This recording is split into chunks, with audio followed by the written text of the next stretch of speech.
Votre émission médicale vous est présentée en partenariat avec santémaghreb.com, le guide de la médecine et de la santé au Maghreb.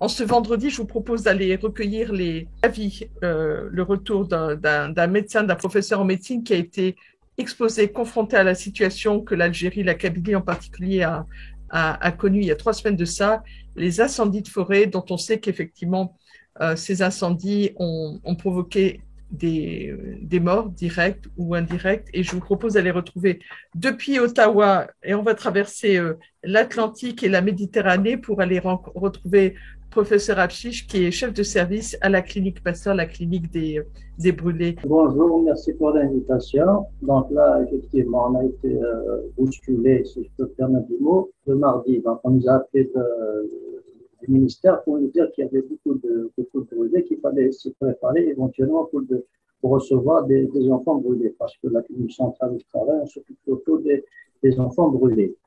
Donc là, le mardi, j'ai dégagé une quarantaine de lits en attendant que recevoir les brûlés graves d'enfants de la Kabylie. Malheureusement, on a attendu jusqu'à 3 heures du matin pour ne recevoir que 3. Et quand j'étais en correspondance avec le DSP, le directeur de la santé de la Wilaya de Tizi Ouzou, qui nous a informé qu'il n'y avait pas de moyen de les évacuer. Tous les hôpitaux étaient cernés de feu, surtout à El Hammam et au national. Donc, le lendemain, le ministère nous a demandé de faire une équipe et d'aller sur les lieux. C'est ce que j'ai fait. Donc, j'ai fait une équipe de 13 personnes et on est parti directement sur Tizi Ouzou. D'ailleurs, on est parti avec nos tenues de bloc, en pensant qu'on allait partir pour la journée et revenir le soir. Malheureusement, ce n'était pas le cas. Quand on est arrivé à Tizi Ouzou, donc j'ai trouvé des amis qui étaient sur place, ils nous ont raconté ce qui s'est passé la veille. C'était apocalyptique. Donc tout l'hôpital Tizi Ouzou était submergé par les populations, c'était des trucs, tout le monde, c'était indescriptible. Donc le jour même, donc, le mercredi, donc on avait tous les malades qui étaient brûlés, il y avait beaucoup de chapiteaux. Donc on a fait des chapiteaux carrément dans la cour du Tizi Ouzou comme il n'y avait pas les nerfs. Donc on a vu tous les brûlés qui étaient vraiment, il y en avait des centaines. Et malheureusement pour les enfants, la majeure partie, malheureusement, on n'a pas survécu avec les flammes, etc. Donc il y avait plus d'adultes. Et donc, on a fait la tournée dans tout l'hôpital de Tizi Ouzou. Depuis Tizi Ouzou, on est monté à Zazga, on a fait le truc. Donc, on a essayé de voir tous les hôpitaux sur les lieux, de voir tous les grands brûlés enfants, tous les ramener sur Alger. Et arrivé à Zazga, le DDSP nous appelle pour nous dire qu'il ne fallait pas continuer parce que les feux étaient sur les routes, donc on ne pouvait pas monter pour aller ni sur le Port National, ni sur El Hammam. Donc, on a rebroussé chemin et arrivé à Tizi Ouzou. Le soir même, on a fait des cliniques privées de la ville, Slimana et Mahmoudi, où il y avait encore des brûlés qui étaient hospitalisés. Et la même chose, donc on faisait les tri, tous les grands brûlés pour les emmener sur Alger. Le lendemain, on repasse sur le Port National et à El Hammam. Alors, vous ne dites pas ce qu'on a vu sur le chemin, c'est plus la carte qu'on connaissait, c'était apocalyptique, on dirait que c'était une montagne, tout était brûlé, c'était affreux à voir. Donc on a fait que le lendemain, on est revenu que le surlendemain, donc on est parti le mercredi, le jeudi et le vendredi. Et ce n'est que le vendredi soir qu'on est revenu sur Alger. J'ai ramené avec moi 10 grands brûlés enfants, dont un, malheureusement, qui avait 8 mois, qui n'a pas survécu, qui est décédé dans les 24 heures qui suivaient. Et les 9 qui restaient, donc il y avait 2 qui étaient en réanimation, qui étaient gravement brûlés. Et donc les 7 étaient plus ou moins moyennement brûlés. Actuellement, donc, on a pu sauver, il y a eu 5 ceux qui sont sortis, et il reste un gravement brûlé qui est brûlé à 60%, qui est toujours en réanimation, et les 5 et les 4 qui restent doivent subir des opérations qui doivent être greffées ultérieurement. Le problème de ces brûlés, c'est pas comme les brûlés qu'on a l'habitude de recevoir, parce que c'est des brûlés qui viennent et toute leur famille est décimée. Donc, ils ont perdu leurs parents. Il y a 2 enfants maintenant de 4 et 5 ans qui ont perdu toute leur famille. Il ne restait qu'un enfant qui est venu de force pour les récupérer éventuellement. Donc, en dehors de la gravité de la brûlure, c'est le contexte qui est très, très difficile. Donc, les gens, ils ont tout perdu. Ils ont perdu leur maison, le moyen de subsistance. Ils ont tout perdu. Et c'est ça qui fait que ces malades sont très particuliers. Ce ne sont pas que des brûlés. Déjà, un brûlé normal, entre guillemets, déjà, c'est une catastrophe. Et avec tout le contexte qu'il y avait, ce n'était pas évident. Donc, ce que j'ai fait, j'ai essayé de les mettre dans un seul étage pour qu'il y ait une psychothérapie. Chacun raconte comment ça s'est passé, comme c'est plus de 4 jours. Donc, il y a des problèmes de communication. Et sur le plan psychologique, on a des psychologues, mais malheureusement, qui ne parlaient pas kabyle. Donc, on était obligé de solliciter la DSP pour nous envoyer des psychologues qui communiquent avec eux. Actuellement, on essaie de faire le maximum pour le prise en charge.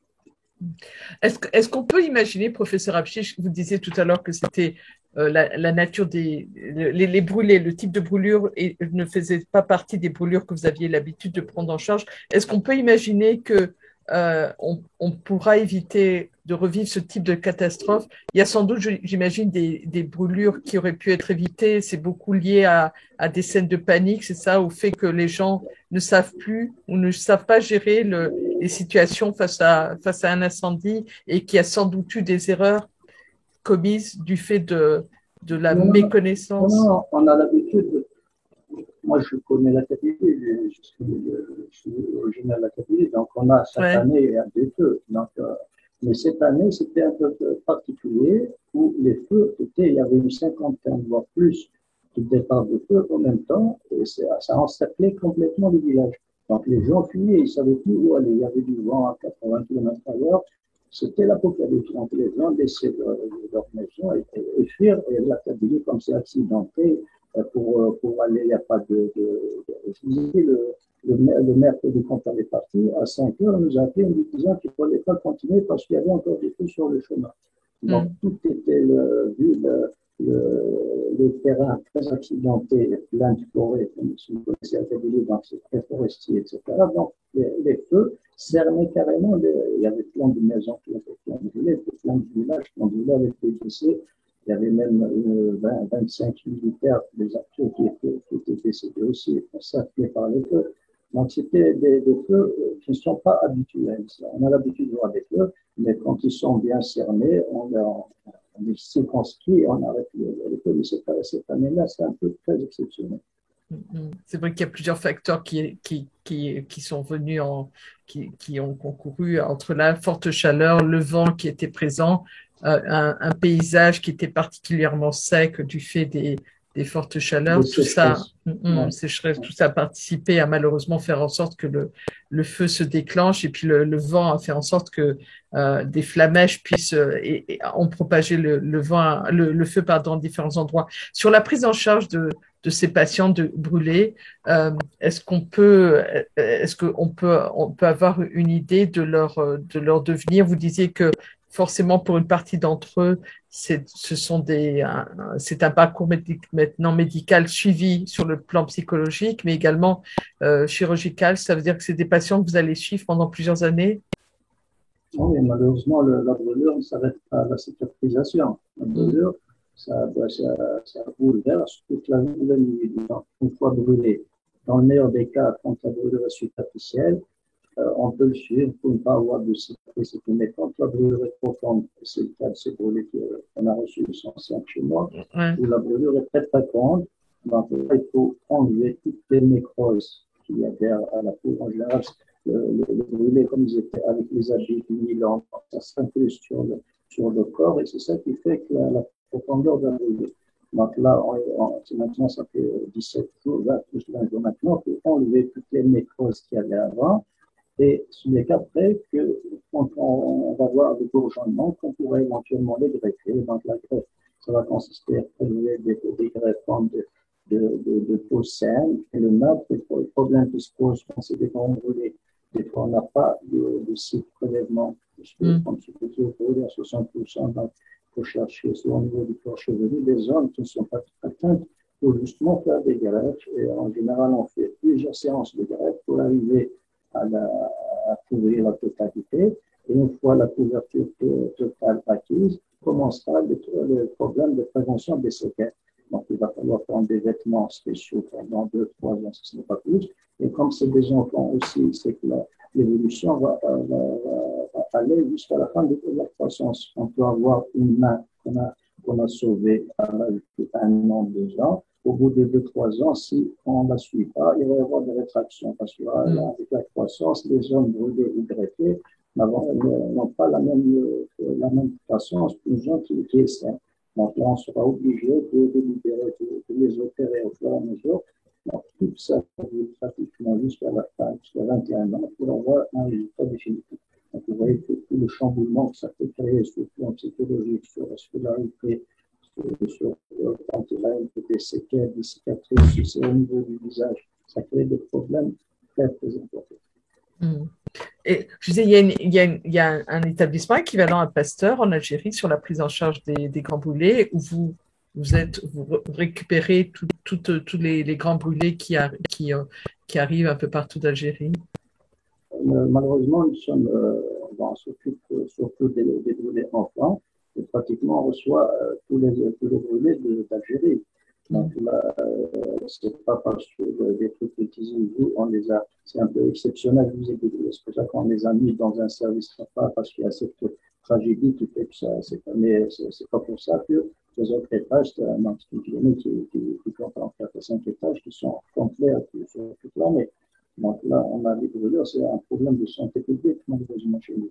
Donc on doit avoir des explosions de gaz, de l'électricité, des ébouillements. Donc, toute l'année, on a surtout chez les enfants. C'est affreux. Et là, la particularité de ces brûlures de cette fois-ci, c'est que c'est cette tragédie qui fait que la brûlure a touché toute une région en même temps avec je ne parle pas des adultes, parce que des adultes, il y en avait beaucoup plus qui sont transférés à Bouira. C'est un autre hôpital qui s'occupe des centres des brûlés. Les adultes. D'accord. Sur la prise en charge, beaucoup d'associations, beaucoup de personnes d'Algériens de la diaspora à l'étranger a souhaité intervenir et soutenir effectivement la population algérienne face à ces dramatiques incendies. J'ai vu beaucoup de personnes qui disaient on envoie de la biafine en Algérie. Est-ce que c'est vraiment de la biafine dont vous avez besoin, professeur, aujourd'hui? Non. Effectivement, il y a eu beaucoup de solidarité. On nous appelait de partout, du Canada, de France, de toute l'Algérie. Tout le monde nous appelait pour nous dire si vous avez des besoins particuliers, qu'on passe. Mais malheureusement, ce n'est pas des trucs dans les consommateurs. Premièrement, ce n'est pas à nous de demander qu'est-ce qu'il faut nous donner, parce que là, il y a des associations, il y a des laboratoires qui nous demandent de faire des ordonnances. On n'a pas le droit de le faire. En plus, quand on veut faire un don, ce n'est pas à moi de dire ce qu'il faut donner. Dans la biafine, parce que les gens, c'est un truc qui est très connu, mais c'est réellement ce qu'on a vu. Bon, c'est un centre de brûlures sur le plan matériel. Honnêtement, on n'est pas en moins. Donc, il y a beaucoup de cas, et même sur le plan de l'État, sur ce plan-là, il n'y a pas vraiment un manque. Le problème qui va se poser, c'est que j'ai dit que le brûler, parce que cette solidarité, je ne voudrais pas qu'elle soit momentanée et juste en ce moment, parce que c'est des trucs qui doivent avoir un soutien pour toute la vie. Donc, l'enfant qui est brûlé maintenant, ce n'est pas parce qu'il est sorti de l'auberge. Les vêtements compressés dont j'ai parlé tout à l'heure, ça coûte excessivement cher. Donc, il ne faut pas se permettre. Il y a des trucs, des plaques de silicone, il y a plein de produits spécifiques à la prise en charge justement de ces brûlés qui nécessitent, qui sont chers. Et en général, c'est des pauvres qui n'ont pas les moyens et c'est des produits malheureusement qui ne sont pas remboursés par la sécurité sociale. Donc là, le soutien, je voudrais bien qu'il soit continu, qu'on ne les oublie pas. Et surtout, ne parlez pas que de la brûlure humaine. Il y a ces gens tout perdu, ils ont perdu leur maison, leur olivier qui les faisait. Donc, c'est des trucs, c'est une catastrophe. Il faut être solidaire, ne pas, parce que la solidarité en général, malheureusement, on a l'habitude Je voulais voir juste un moment sur l'émotion. On voit les choses, etc. Mais passer un mois, 2 mois, on a tendance à les oublier. C'est ça que je ne voudrais pas que ça arrive malheureusement. On verra que ça arrive malheureusement. On va faire en sorte effectivement d'être présent dans les semaines et les mois qui viennent, parce que comme vous le disiez à juste titre, une fois que une nouvelle actualité aura chassé cette actualité malheureuse et terrible qu'a vécu la Kabylie, effectivement, n'oublions pas les personnes qui vont vivre, souffrir de ces séquelles pendant une bonne partie de leur vie. Ouais. Merci, professeur. Vouliez-vous ajouter quelque chose, non? Bon, c'est déjà bon, je peux vous remercier pour cette Merci, initiative. Blemzia. Pour donner, déjà le fait de penser, c'est une solidarité en quelque sorte.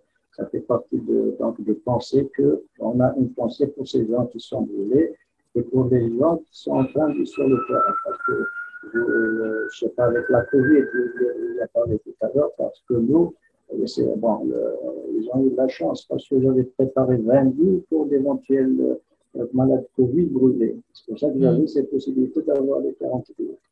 La clinique et les plans pratiquement toute l'année. Donc là, comme il y avait la troisième vague, donc le ministère nous avait demandé de préparer pour d'éventuels brûlés qui ont la Covid. Et là, donc, ça tombait bien avec le truc qu'on a pu faire face. Et donc, je pense que cette façon de voir et de soutenir, même si c'est à des kilomètres, ça fait chaud au cœur et les gens, c'est tout ce qu'on demande. Je dis face à cette situation, si vous voulez bien nous donner quelques conseils, parce que quand j'évoquais tout à l'heure le fait que peut-être certaines brûlures auraient pu être évitées, c'est que on est face à la panique, on est face à des situations d'urgence et souvent on n'a pas du tout les bons réflexes. Bon, les bons réflexes sont simples. Donc, le truc, il y a une règle qui s'appelle la règle de 3x15. Donc, dès qu'on se brûle, il faut se déshabiller, enlever tout ce qui c'est une brûlure par du feu, enlever les habits et se mettre sous une source d'eau.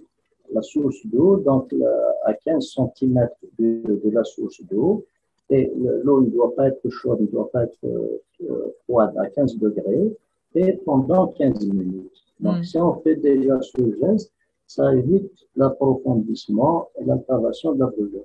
On ne met rien dessus parce que chez nous, on aime bien rajouter des choses. Oui, il ne faut pas mettre ni du dentifrice, ni de la tomate. Si vous avez du tube à la maison, tant mieux. Si vous prenez un tissu, un linge propre, vous pouvez le patient et vous allez à l'hôpital. Parce qu'il y a plein de gens qui mettent du café, qui mettent du truc et ça aggrave la situation. Donc, il faut être simple. C'est se mettre sous une source d'eau. L'eau ne doit pas être chaude, elle doit être à 15 degrés pendant 15 minutes à 15 cm de la source d'eau. C'est ça, c'est facile à retenir. Si vous avez des trucs gras, des contrastes stériles, vous les mettez. Sinon, vous allez à l'hôpital ou la polyclinique ou le plus proche. Mais l'idée, c'est l'histoire de la température de l'eau, c'est effectivement pour arrêter ce processus de chaleur. Voilà, pour refroidir la brûlure. Et professeur, juste question, parce que chez nous, c'est vrai qu'on porte beaucoup de vêtements synthétiques. Si on voit effectivement que les habits, les vêtements sont brûlés, on ne cherche pas à les retirer. Parce que des fois, on a... Quand soit on les enlève. Si se collent, vous mettez sous l'eau. Justement, c'est pour arrêter la chaleur. D'accord. Si vous arrivez, l'idéal, c'est de les enlever, parce que plus le contact s'accentue, plus la brûlure devient plus profonde. Si c'est des trucs synthétiques qui collent à la peau, donc vous le mettez sous l'eau justement pour arrêter cette chaleur. Et pour éviter l'approfondissement. Oui. Merci pour on aura l'occasion de reparler de ces accidents domestiques qui n'arrivent pas qu'aux autres et qui sont souvent effectivement source de grosses séquelles, voire de décès. Vous évoquiez tout à l'heure les électrocutions, entre autres. C'est souvent quand on fait des travaux chez soi ou quand on laisse un enfant sans surveillance qu'il arrive de ces genres de choses. Et ça peut aller très vite. C'est surtout ça la chose. Donc, Et puis, je vous remercie pour cette initiative. Merci, professeur. Et moi, je vais remercier au nom de tous ceux dont je suis le porte-voix, le porte-drapeau, remercier le personnel médical, qui est toujours qui est toujours exposé sur le premier front, en ligne de front, pardon, depuis cette situation sanitaire et qui n'a pas le temps de se fatiguer parce qu'on sait très bien effectivement oui. Ça fait 2 années qu'on n'a pas pris une journée de congé. C'était depuis 2019. Donc là, à chaque phase, et malheureusement, on ne voit pas la fin. On a rajouté cette tragédie, ça fait beaucoup trop. Oui. Vous m'autoriserez, professeur, effectivement, à dire que à cause de ces périodes dans nos villages, comme dans le réveil, c'est vrai qu'on a eu tendance des fois à oublier les gestes barrières à cause de ces situations dramatiques. N'oublions pas que la Covid est toujours là. Exactement, parce que les gens maintenant, il a été surtout en cette période des feux, on avait tendance à l'oublier. Donc, c'est l'urgence qui faisait que on pensait que c'était du temps passé. Alors malheureusement, d'ailleurs on appréhende, j'espère que ça n'arrivera pas, une quatrième vague, j'espère qu'elle ne sera pas aussi grave que ce qu'on a vécu la troisième, où on a vécu des problèmes dramatiques avec le manque d'oxygène et tout ça. Donc, certainement vous êtes au courant, vous avez suivi par la presse tout ce qui s'est passé. Oui, on est sensible à tout ça. En tout cas, on sera toujours là avec vous à distance, loin, comme on dit, loin des yeux, mais jamais loin du cœur. Merci en tout cas de ce témoignage aujourd'hui, un jour de repos pour vous. C'est un vendredi week-end. J'ai juste vous poser la question. On va faire un coucou à votre village. Je sais que vous êtes de Kabylie, mais Sourensi. Je suis à Comment je pourrais oublier ça? En plus, là où je suis, du côté à Ottawa, je sais qu'il y a plein de gens d'Agonigaran. Exactement. Oui. Comment j'ai pu oublier? Ben oui, en plus, c'est vrai que les affiches sont de Agonigaran. Merci, Tenmir, professeur. Merci.